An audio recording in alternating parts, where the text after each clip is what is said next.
Lockdown है, अपने घरां विच बंद हां।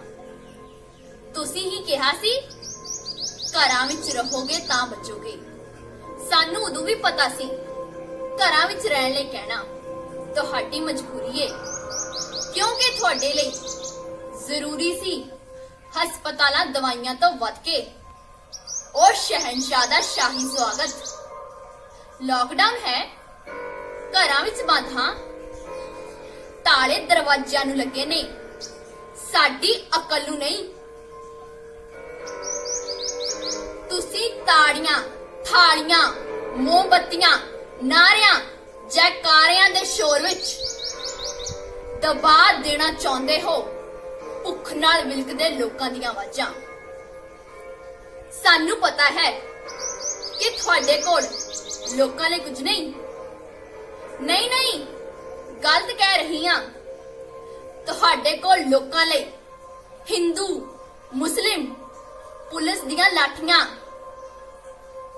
धक्कियां धोड़ियां, जिल्त रसवाइयां दे इलावा होर कुछ नहीं।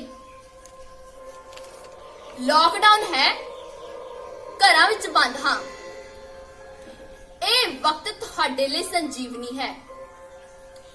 तुसीं वरत रहे हो इस वक्त नूं अपने मोर्चे पक्के करन लई, अपनियां कुर्सियां नूं मजबूत करन लई। तुसीं भुल गए हो असीं सदा लई घरां विच कैद नहीं रहना।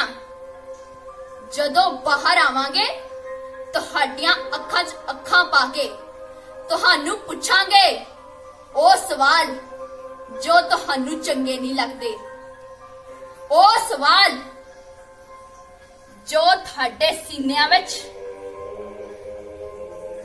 तीर बन के चुभणगे,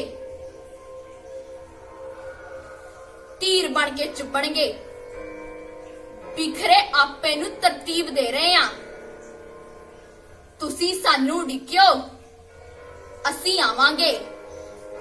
तुहाडे चेहरिਆਂ ਦੇ ਮਾਸਕ नोच लवांगे, बेपर्द कर देंगे तुहाडे दिलियां विचली कालख।